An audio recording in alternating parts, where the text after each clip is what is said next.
Magsiluhod po ang lahat. Dasalin natin ang Oratio Imperata para sa bayan. Sa ngalan ng Ama, ng Anak at ng Espiritu Santo.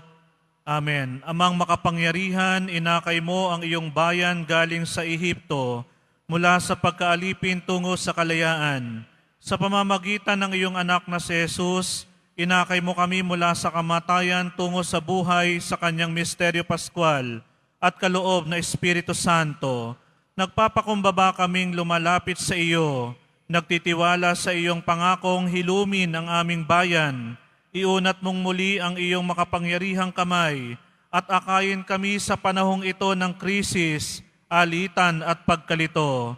Magningning nawa ang katotohanan tulad ng haliging ulap sa araw at haliging apoy sa gabi, upang tanglawan kami sa landas tungo sa pagkakaisa at kapayapaan. Umagos nawa ang katarungan tulad ng tubig na bumukal mula sa bato, upang pawiin ang uhaw ng mga naghahangad ng hustisya, linisin ang mga sugat, at buksan ang daan tungo sa paghihilom at pagkakasundo.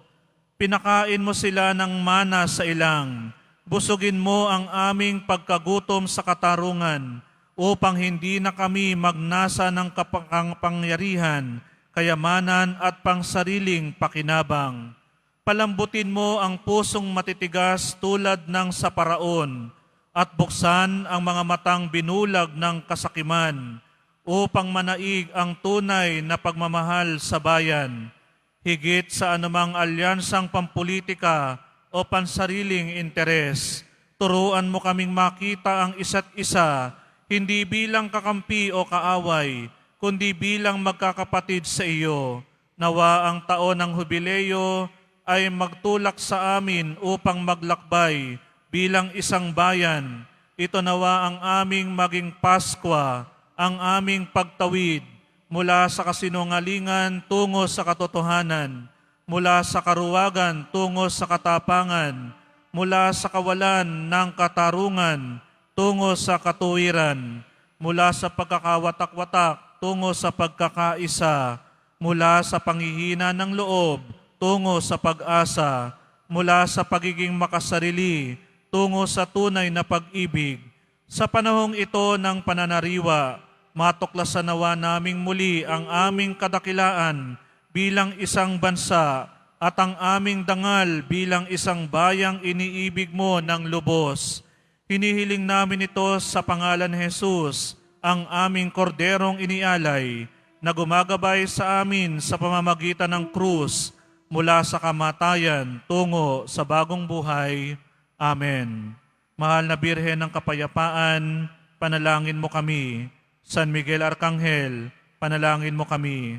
Sa ngalan ng Ama, ng Anak at ng Espiritu Santo. Amen.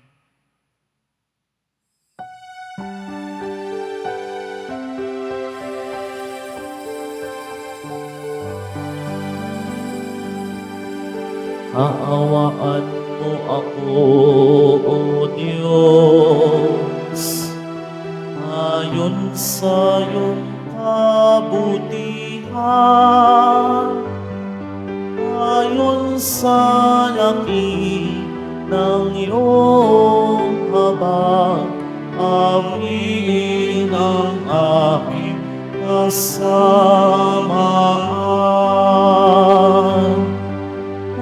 Ugasan ako sa aking pagkakasala at linisin sa aking kasalanan.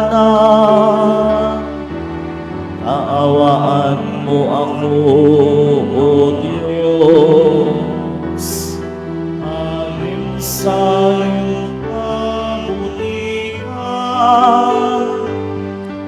ayon sa langit ng iyong habag, pamilin ang aking kasamaan.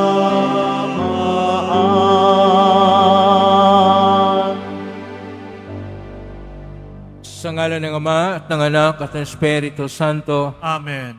ang pagkapala ng ating Panginoong Jesucristo, ang pag-ibig ng Diyos Ama, at ang pagkakaisa ng Espiritu Santo naway sumainyong lahat. At sumaiyo rin. Mga kapatid, nasa unang Sabado tayo ng Abril at ngayon ay Sabado ng ika-4 na linggo ng Kwaresma o 40 na araw na paghanda para sa pagkabuhay muli ng ating pong Hesus Nazareno.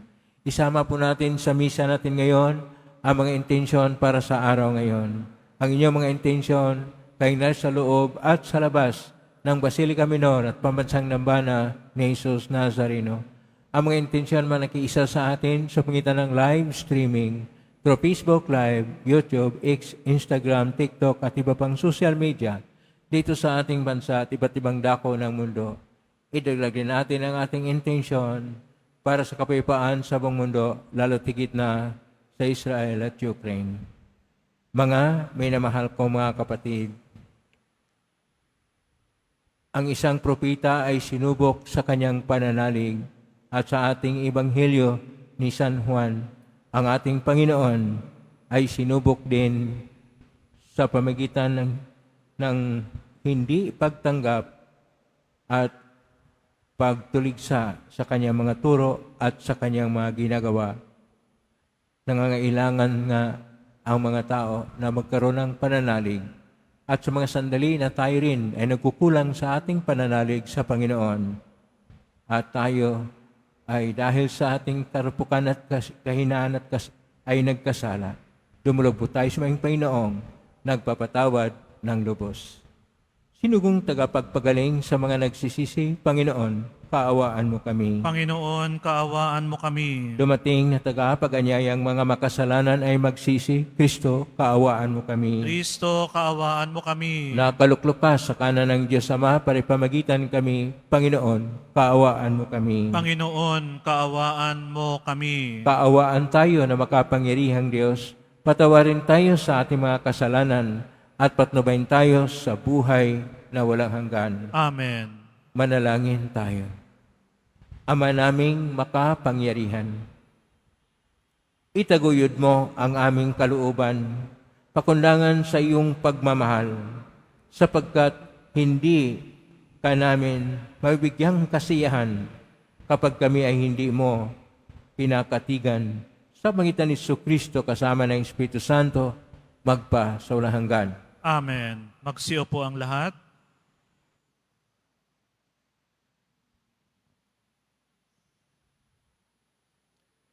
Pagbasa mula sa aklat ni Propeta Jeremias. Ipinabatid sa akin ng Panginoon ang masamang balak laban sa akin ng mga kaaway ko.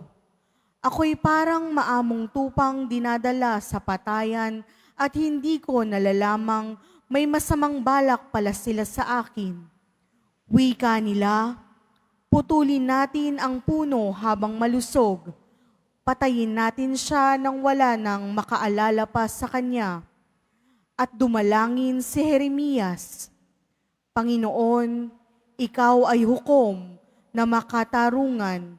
Nababatid mo ang isipan at damdamin ng bawat tao. Ikaw ang maghiganti sa mga taong ito. Ipinauubaya ko po sa iyo ang aking gawain. Ang salita ng Diyos. Salamat sa Diyos. Panginoon, aking Diyos, pag-asa ko sa iyo'y lubos. Panginoong aking Diyos, pag-asa ko sa iyo'y lubos. Panginoon, aking Diyos, sa iyo ko natagpuan, yaong aking minimithi at hangad na kaligtasan. Iligtas mo sana ako sa pag-usig ng kaaway. Tinutugis nila ako, hindi sila naglulubay. Kapag ako ay inabot, sila'y leyon ang katulad. Tatangayin nila ako, sa malayo itatakas. At kung ito ang mangyari, tihong walang magliligtas. Dudurugin nila ako, luluraying walang habag. Panginoong aking Diyos, pag-asa ko sa iyo'y lubos. Humatol ka sa panig ko, yamang ako'y di masama. Pigilin ang di matuwid sa kanilang mga gawa. Yaon namang mabubuti ay bigyan ng gantimpala.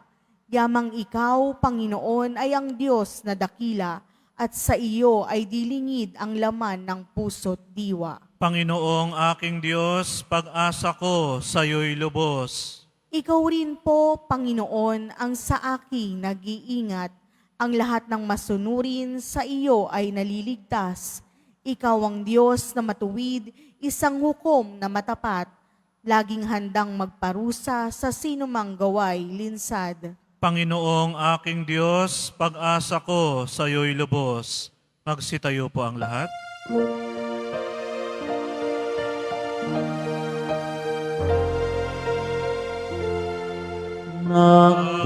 Nagpupuri kami sa'yo, Panginoong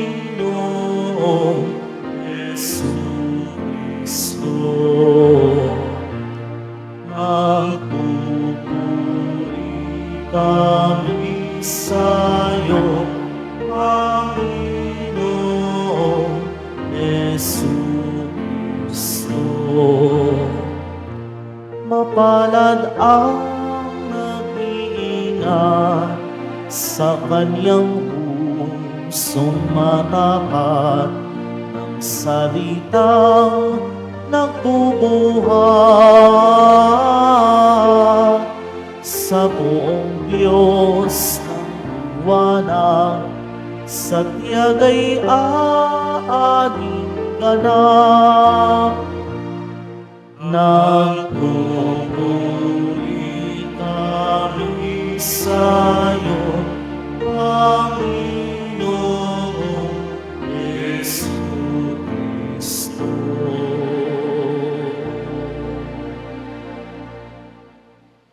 Sumainyo ang Panginoon. At sumaiyo rin. Ang mabuting balita ng Panginoon ayon kay San Juan. Papuri sa iyo, Panginoon. Noong panahong yon, marami sa mga nakarinig kay Jesus ang nagsabi, tunay ngang ito ang propitang hinihintay natin. Ito nga ang Mesiyas, sabi ng iba. Ngunit sumagot naman ang iba pa, maaari bang magmula sa Galilea ang Mesiyas? Hindi ba sinabi ng kasulatan na magmula ang Mesiyas sa lipi ni David at sa Bethlehem na bayan ni David ipinanganak? Magkakaiba ang palagay ng mga tao tungkol sa kanya. Ibig ng ilan na dakpin siya, ngunit wala namang nangahas humuli sa kanya. Ang mga kawal na bantay ng templo ay nagbalik sa mga punong saserdote at sa mga parisiyo. Bakit hindi niya siya dinala rito? Tanong nila sa mga bantay. Sumagot sila, wala pong nagsalita ng gaya niya. Kailan ba'y nalinlang din? Tanong ng mga parisiyo. Mayroon bang pinuno o parisiyong naniwala sa kanya? Wala. Mga tao lamang na walang nalalaman sa kautusan ang naniniwala sa kanya. Mga sinumpa. Isa sa mga naroon ay si Nicodemo, nagsadya kay Jesus nung una. Tinanong niya sila, labag sa ating kautusan na hatulan ang isang tao nang di muna nilitis at inaalam kung ano ang kanyang ginawa, hindi ba? Sumagot sila, ikaw ba'y taga-Galilea rin? Magsaliksik ka't makikita mo na walang propitang nagmumula sa Galilea. At umuwi na ang bawat isa. Ang mabuting balita ng Panginoon. Pinupuri ka namin, Panginoong Heso Kristo. Magsiupo muna ang lahat. Isang mapagpalang araw po sa inyong lahat. Tayo ay nasa unang Sabado ng buwan ng Abril at nasa Sabado ng ika-4 na linggo sa Kwaresma o 4 na po na araw na paghanda para sa Pasko ng pagkabuhay muli ng ating pong Hesus Nazareno. Bawat araw po ng mga linggo ng Kwaresma ay may kanya-kanyang tema. Ang tema po sa linggo ngayon ay litari o magalak. Upang magalak, mayroon pong mga tema kung paano magkaroon ng kagalakan sa buhay ng isang nananalig. Ngayon, ang tema po natin upang magkaroon ng kagalakan sa buhay pananalig ay ang pananampalataya o ang pananalig. Faith, pananalig. Ito po ay naulit sa buong Biblia ng 247. Sa salita ng ating Panginoon na siya ay isang Hebreo, ang Hebreo po sa pananalig o panampalataya ay imuna.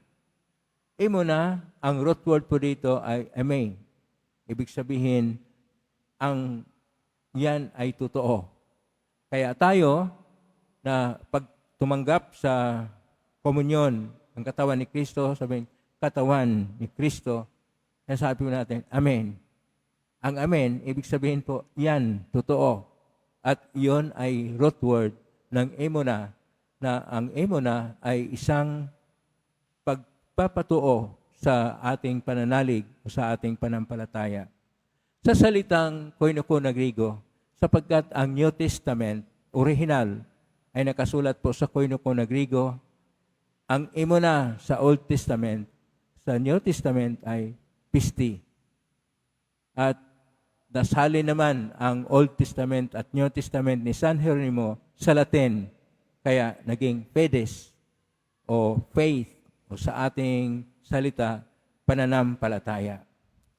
Mayroon pong 5 antas ng panampalataya o pananalig. Ang unang antas po sa pananalig ay ang pananalig na pagtulad sa mga nananalig.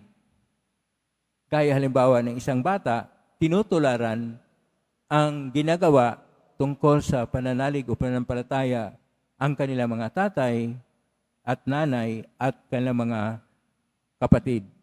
O kung ano ang ginagawa dyan sa pamilya, kung minsan lolo at lola ay tinutularan ng mga apo. Kaya ang tawag doon, antas ng pagtulad.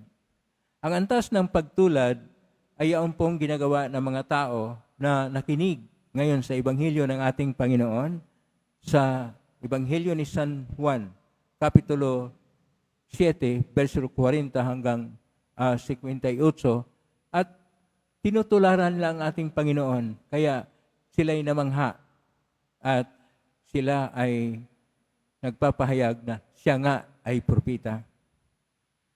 Pero hindi po lahat ay nananalig. Sa pangalawang antas ng pananalig, hindi lang pagtulad, pakikilahok. Marami po sa mga nakikinig sa turo ng ating Panginoong Hesus na nagtuturo siya ang tinatawag na Ebanghelyo o bagong o mabuting balita, sila ay nagkaroon ng pakikilahok. Ang iba sa kanila talagang kasama na ng Panginoon. Tayo rin sa ating pananalig o panampalataya, nakikilahok rin tayo. Pupunta tayo magsimba at tayo ay sumasagot kung anuman ang kailangang isagot sa panahon ng misa, o kaya tayo nakinig at ang pinakinggan natin ay pinagnilay-nilayan natin. Ito yung tinatawag na panampalataya na nakikilahok. Una, pagtulad. Pangalawa, na antas o mas mataas na antas, pakikilahok. Ang pangatlo na mas mataas pa na antas ay ang pananaliksik. Ang panampalataya na tayo ay nagsasaliksik o nag-aaral. Ibig sabihin, hindi lang tayo nakinig, hindi lang naglalay-nilay, sinasaliksik rin natin ano ang punot dulo, ano ang esensya, ano ang tunay na mensahe, ano ang kahulugan ng ating mga ginagawa sa pananalig o panampalataya, ano yung kahulugan ng mga seremonya sa banal na misa halimbawa, o dili kaya bakit ganito ang ating paraan sa paggawa ng ng daan ng cross o sa pagtanda ng cross o bakit ganito ang nangyari at bakit ganyan ang nakasulat na doktrina o dogma o encyclical ng ating simbahan sa tinuturo ng tinatawag na simbahang magisterium o simbahang nagtuturo, ang tawag nga magisterium. Iyon ang tinatawag natin antas ng pananampalataya na nananaliksik. Alam natin ang mga doktrina at dogma. Hindi lang ang tungkol sa katekismo, hindi lang tungkol sa mga pag-aaral na pahapyaw, tayo ay nananaliksik. Yan ang pangatlo na mas mataas na antas sa pananampalataya. Dito sa ating ebanghelyo, iba ang mga Pariseo. Sabi nila, hindi ba kayo nananaliksik? Mababaw ang kanilang pananampalataya at sila pa nagsabi na mananaliksik. Na ibig sabihin, wala na silang pananampalataya, mananaliksik pa. Kaya may mga tao na parang mga Pariseo na kung saan sabihin pa sa kanilang mga kapwa na nananalig o pananampalataya, manaliksik ka, mag-aral ka, na sila mismo ay kulang din.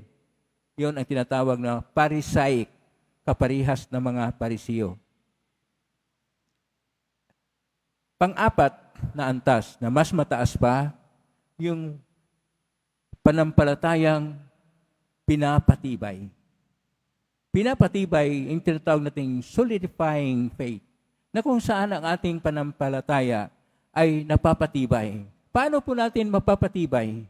Doon po atin po napakinggan ngayon sa ating unang pagbasa sa aklat ni Propeta Jeremias, Kapitulo 11, verse 18 hanggang 20, na pinapatibay ni Jeremias ang kanyang pagiging propeta, ang kanyang pananalig sa Diyos, dahil siya ay laging kinukontra at may banta pa sa kanyang buhay.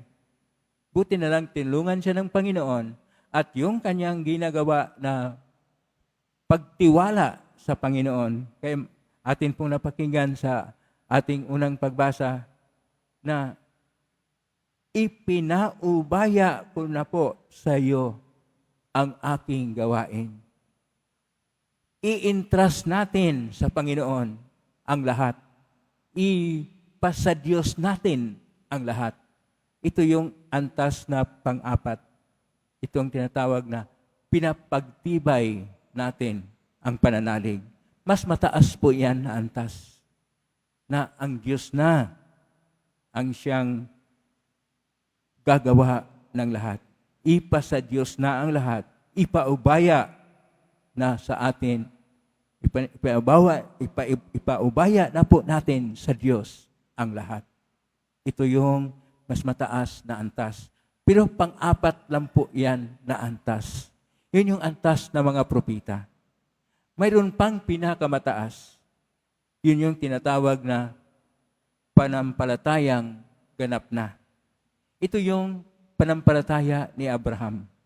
Na kung saan hindi talaga siya nagkaroon ng pag-alinlangan sa lahat. Ang panampalataya din na angkin ni Job na siya ay pinahirapan na ng kaaway ng demonyo pero nagpapatuloy siya sa pananalig. Ito yung tinatawag na ganap na pananalig. Yun yung pinakamataas na pananalig na handa kang mag-alay ng buhay para ipahayag ang iyong pananalig sa Diyos. Ulitin ko po. So, ang una, pagtulad, simple lang na pananalig. Pangalawa, ang pakikilahok na kayo ay ang iba maging bahagi sa pagkanta, sa choir, ang iba magkolekta, ang iba lektor, tagapagbasa, ang iba ay kung ano ang kanilang pakikilahok. Ito yung pangalawang antas na mas mataas. At pangatlo na antas, yung pananaliksik na pinag-aralan pa nating mabuti ano ang tunay na doktrina at dogma at mga kahulugan ng ating relihiyon na kung saan matatag na po tayo. Pero yan ay pangatlong antas lang ang pananaliksik. At ang pang-apat, ang pagpapatibay nito na handa na po tayo ng kung anong lahat ng gawain, pinapatibay po natin dahil tayo ay nagkaroon ng misyon. Atin pong ibinabahagi ang ating pananalig sa ating kapwa upang makilala ng ating kapwa ano ang esensyal ng ating reliyon, ano ang Diyos at bakit siya Diyos ng pag-ibig at paano ang pag-ibig ng Pong Jesus Nazareno at bakit siya namatay sa krus at nabuhay muli. Ito yung pagpapatibay na dapat nating gawin at ating isabuhay. Ngunit ang pinakataas ng lahat ay ganap na pananalig. Na nariyan na po ang lahat ng pagtiwala, pananalig at panampalataya natin sa Diyos. Na hindi na po mayayanig kahit anong mangyari sa buhay. Handa tayong mag-alay ng ating buhay. Handa tayong maglingkod at magmahal sa Diyos kahit anumang mangyari sa buhay natin. Yon ang panglima at ganap na pananalig. Para sa inyo, saan kaya kayo antas ng pananalig? Dito sa ating Ebanghelyo, ang ating Panginoon nagtanong, bakit lagi siyang tinutulog siya, pero kailangan na gaya ng ginawa ng mga nanalig sa ating Panginoon, ganap na dapat ang ating pananalig sa Kanya. Ano mang antas ang inyong naabot sa buhay sa inyong pananalig, dapat po na ating palalimin pa, pasiglahin pa, upang maging marubdob ang ating pananalig sa Diyos.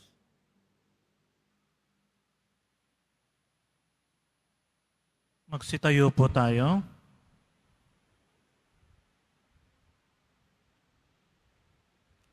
Minamahal kong mga kapatid, habang inaalala natin ang hindi pagtanggap sa tagapagligtas na nagpakasakit para sa ating kapakanan, hilingin natin ang panampalataya ng isang Aba upang maihatid natin sa iba ang mensahe ni Kristo sa pamamagitan ng ating mga salita at gawa.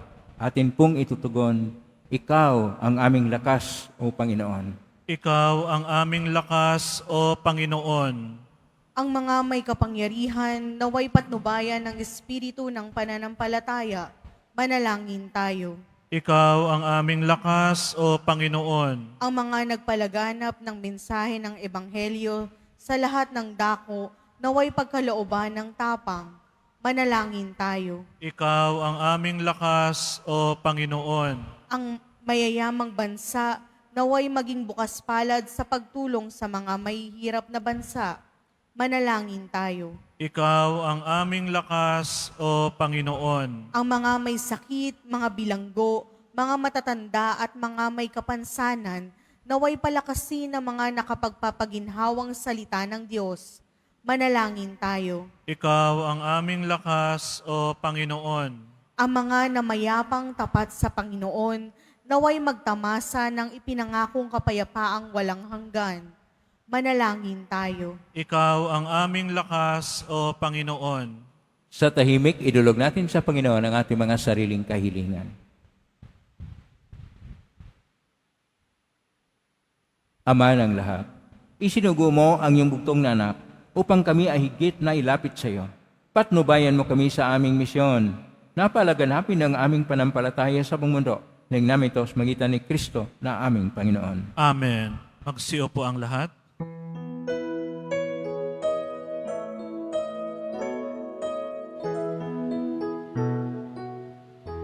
Sumasamo kami sa'yo,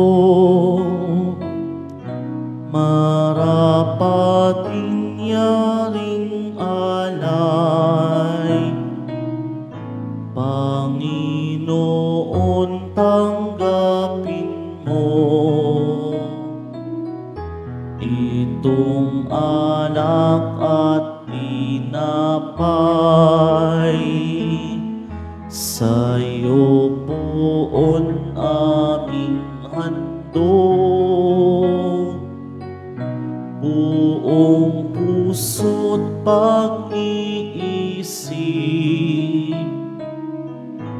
ilayo mo sa panganib, at kupkupin sa pag-ibig.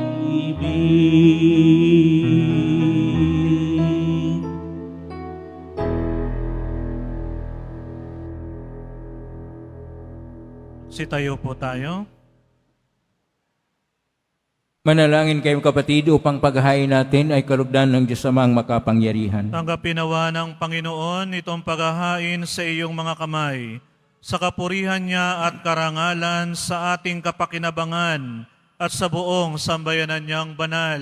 Ama naming lumikha, malugod mong pagtanggap sa aming mga alay, ang aming kaluubang nairati sa pagsuway ay mapahinunod nawang sumunod sa iyo sa pangitan ni Kristo kasama ng Espiritu Santo magpa sa walang hanggan. Amen. Sumainyo ang Panginoon. At sumaiyo rin. Itaas sa Diyos ang inyong puso at diwa. Inaasa namin sa Panginoon. Pasalamatan natin ang Panginoong ating Diyos. Marapat na siya ay pasalamatan. Ama naming makapangyarihan, tunay nga marapat ni kay aming pasalamatan sa pangitan ni Kristo na aming Panginoon. Sa aming kusang pagtitiis ng hirap, tinutulungan mong aming maitumpak ang kinamasnang pagsalungat sa panagutang iyong iniatas.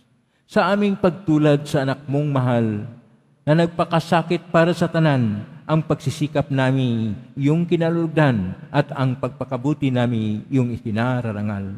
Kay kisa namang hel si awit ng papuri siyong pay sa kalangitan, kami nagbubunyi sa kadakilaan. Santo, Santo, Santo, Panginoong Diyos ng mga hukbo, napupuno ang langit at lupa ng kadakilaan mo, o sana sa kaitaasan, pinagpala ang naparirito sa ngalan ng Panginoon, o sana sa kaitaasan, magsiluhod ang lahat. Ama naming banal, ikaw ang bukal ng tanang kabanalan. Kay sumitan yung Espiritu king banal ang mga kaloob na ito, upang para sa aming maging katawan at dugo ng aming Panginoong Kristo. Bago niya pinagtiisang kusang loob na maging handog, hinawakan niya ang tinapay, pinasalamatan kanya, pinaghati-hati niya yun. Iniabot sa kanyang malagad at sinabi, tanggapin ninyong lahat ito at kanin. Ito ang aking katawan na ihandog para sa inyo.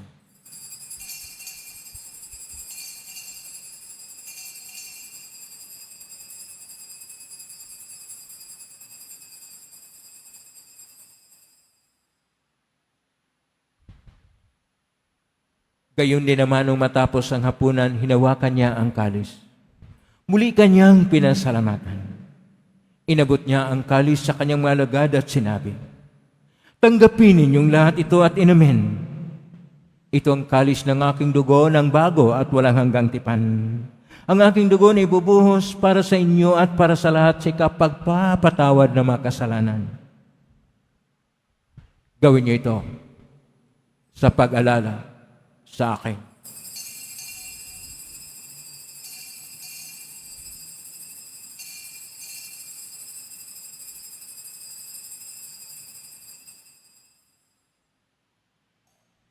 Magsitayo po tayo. Ang misteryo ng pananampalataya. Si Kristo'y namatay, si Kristo'y nabuhay, si Kristo'y babalik sa wakas ng panahon.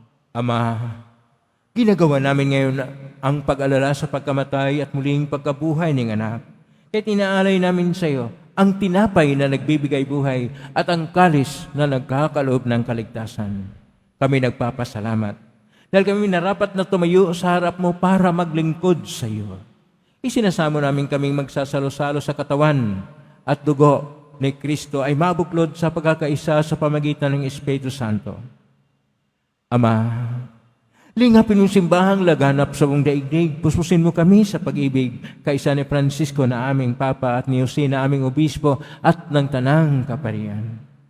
Alalahanin mo rin mga kapatid naming naimlay na may pag-asang sila muling mabuhay gaya ng lahat ng mga pumanaw. Kaawaan mo sila at patuloyin sa iyong kaliwanagan. Kawan mo na pating kaming lahat na makasalo siyang buhay na walang wakas. kaisa ng mahal na Birhen Maria na ina ng Diyos, ng kabiyak ng puso niyang si San Jose, kaisa ng mga apostol, ni San Juan Bautista, ni San Roque, ni San Lorenzo Ruiz de Manila, ni San Pedro Calungsod, at ng lahat ng mga banal na namuhay dito sa daigdig ng kalugod-lugod sa iyo, maipagdiwang nawa namin ang pagpupuri si karangal mo sa pangitan ng anak na aming Panginoong Hesus-Kristo.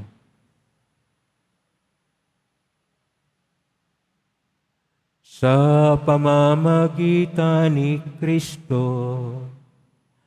kasama niya at sa Kanya, ang lahat ng parangal at papuri ay sa iyo, Diyos Amang makapangyarihan, kasama ng Espiritu Santo, magpasawalang hanggan.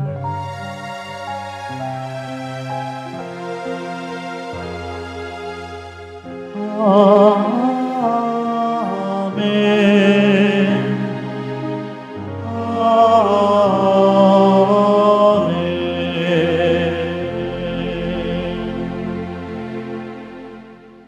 Sa tagubilin na managagaling na utos at turo ni Jesus na pay natin at Diyos, ipahayag natin ang lakas loob. Ama namin, sumasa langit ka, sambahin ang ngalan mo. Mapasa amin ang kaharian mo, sundin ang loob mo dito sa lupa para nang sa langit. Bigyan mo kami ngayon ng aming kakanin sa araw-araw, at patawarin mo kami sa aming mga sala, para ng pagpapatawad namin sa nagkakasala sa amin, at huwag mo kaming paintulot sa tukso, at iadya mo kami sa lahat ng masama. Hinihiling namin kami iadya sa lahat ng masama. Pagkalooban ng kapayapaan araw-araw, iligtas sa kasalanan at tirisalat ng kapahamakan, samantalang aming pinanabikan ang dakilang araw ng pagpapahayag ng tagapagligtas naming si Jesu-Kristo. Sapagkat iyo ang kaharian at ang kapangyarihan at ang kapurihan, magpakailanman. Amen. Panginoong Jesu-Kristo, sinabi mo sa mga apostol, kapayapaan ang ibinigay ko sa inyo. Tunghian mo ang aming panampalataya at huwag ang aming pagkakasala. Pagkalooban mo kami ng kapayapaan at pagkakaisa ayon sa iyong kalooban, kasama ng Espiritu Santo, magpa sa walang hanggan. Amen. Ang kapayapaan ng Panginoon ay laging sumainyo. At sumaiyo rin. Magbigay kayo ng kapayapaan sa isa't isa. Kapayapaan. Peace be with you. Kordero ng Diyos sa nag-aalis ng mga kasalanan ng sanlibutan, maawa ka sa amin. Kordero ng Diyos sa nag-aalis ng mga kasalanan ng sanlibutan, maawa ka sa amin. Kordero ng Diyos sa nag-aalis ng mga kasalanan ng sanlibutan, ipagkaloob mo sa amin ang kapayapaan. Magsiluhod po ang lahat. Ito ang kordero ng Diyos. Ito ang nag-aalis ng mga kasalanan ng sanlibutan. Mapalad ang mga inaanyayahan sa piging ng kordero. Panginoon, hindi ako karapat-dapat na magpatuloy sa iyo, ngunit sa isang salita mo lamang ay gagaling na ako. Ipagsangawa kami sa katawan.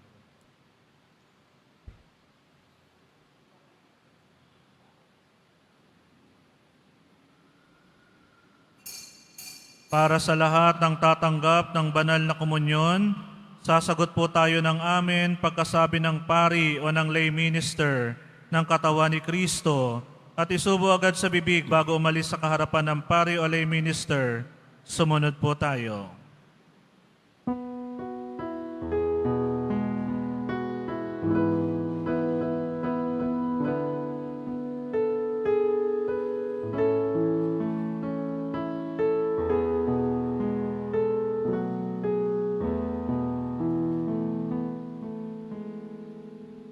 Sa pag-inom ng sinuman sa tubig na aking bigay, di na muling mauuhaw pagkat ito ay bubukal sa buhay na walang hanggan. Ang Panginoon ang ilaw ko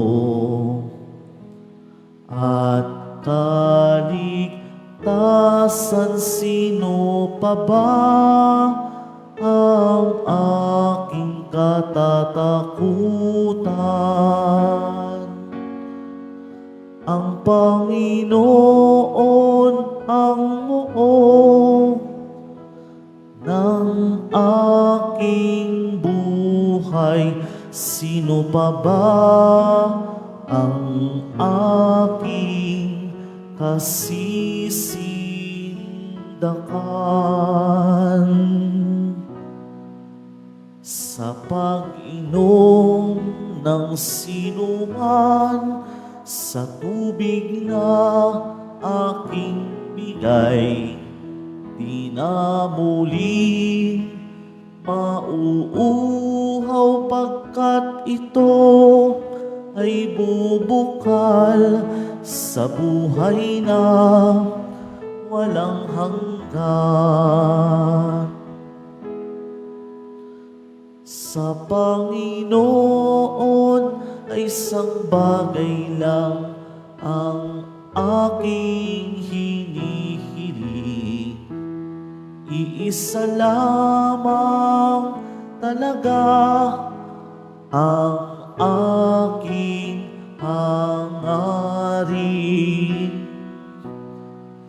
ang tumira sa templo niya habang buhay, upang kagandahan niya'y aking pagmamasdan.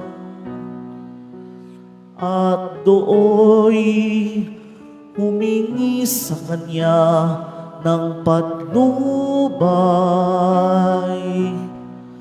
sa pag-inom ng sinuman sa tubig na aking bigay, di na muling mauuhaw, pagkat ito ay bubukal sa buhay na walang hanggan.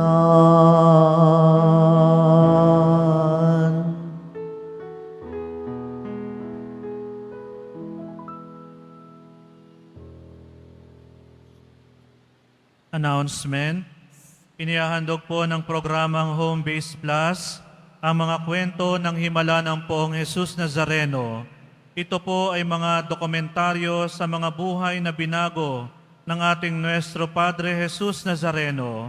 Mapapanood po ito bukas, Linggo, sa ganap na ika-6 ng umaga sa GMA 7. Gayon din para sa mga nais magbahagi ng kanilang mga kwento ng himala ng Nazareno, mangyari na mag-email sa himala-ng-nazareno@gmail.com. Inaanyayahan po ang lahat na sumubaybay. At pagkatapos ng misa, wiwisikan po ang lahat ng banal na tubig. Pinakikiusapan ng lahat na manatili lamang muna sa inyong mga lugar, tanging sa Quezon Boulevard o sa Plaza San Juan lamang ang labasan ng lahat. Sumunod po tayo. Maraming salamat po sa inyong pagdalaw at pagsisimba sa Basilica Minor at Pambansang Dambana ni Jesus Nazareno. Magsitayo po ang lahat. Manalangin tayo. Ama naming mapagmahal, kami naway gawing dalisay ng banal na pakikinabang na nagpagin dapat na kami kalugdan mo sa pangitan ni Kristo kasama ng Espiritu Santo, magpa sa walang hanggan. Amen. Maraming salamat po sa inyong pagdalaw sa tahanan ng ating Poong Jesus Nazareno. Kay mga narito, kay mga naugnay sa iba't ibang social media platform na posting sa iba't ibang paraan, naway ang inyong panalangin ay dinggin ng Poong Jesus Nazareno. Salamat po sa lahat na nagbigay ng tulong at donasyon sa Quiapo Church upang makatulong ang Quiapo Church sa kapwa natin mga mahihirap, duka at mga nangangailangan. Salamat po sa iyong tulong, pagpalain kayo ng Panginoon Diyos. Salamat sa lahat ng mga naglilingkod ngayon, pagpalain kayo lagi ng Poong Jesus Nazareno. Tayo po ay tinatawag na manalig sa Diyos. At ito po ang tema natin, pananalig o panampalataya. Imuna, pistis, pedes, faith, panampalataya o pananalig sa Diyos na dapat nating gawing masigla at marugdog upang tayo'y tunay na diputo o dili kaya nananalig sa ating poong Isus Nazareno. Ngayon na po ang pagbasbas. Mangyari po lamang itaas bagya, mga ibagay na pasbasan. Sumainyo ang Panginoon. At sumaiyo rin. Mahal na poong Isus Nazareno, inihayag mo sa mitan ng cross ang walang malayo na pag-ibig ng Diyos sa sangkatauhan. Pakinggan mo ang kahilingan, lalo na para sa mga nangangailangan na ing tulong at awa. Makamtan nawa namin ang iyong kasagutan na mitang na loob na tinatanaw. Basbasan di po ninyo itong mga imahin at dasalan upang lalo kaming manalangin at magtiwala. Sa pamagitan ng benisyon ito, naway lalo kaming maging mapaglingkod, masunurin, at tapat sa iyo na aming walhating Panginoon magpa sa walang hanggan. Amen. Pagpalain kayo na makapangyarihang Diyos, Ama at Anak at Espiritu Santo. Amen. Umaiking taglay ang kapayapaan, pag-ibig at pag-asa ng Pong Isus Nazareno. Salamat sa Diyos. Purihin natin ang ating Pong Isus.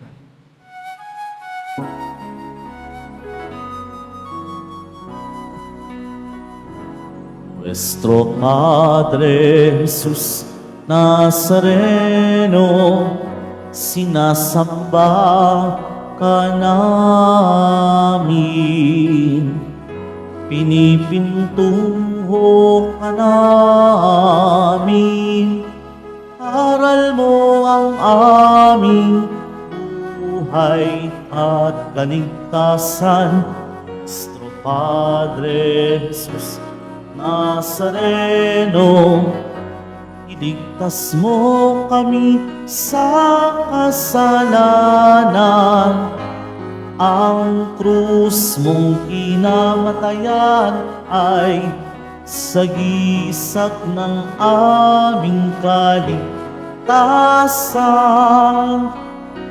Nuestro Padre Jesus Nazareno, dinarangal ka namin.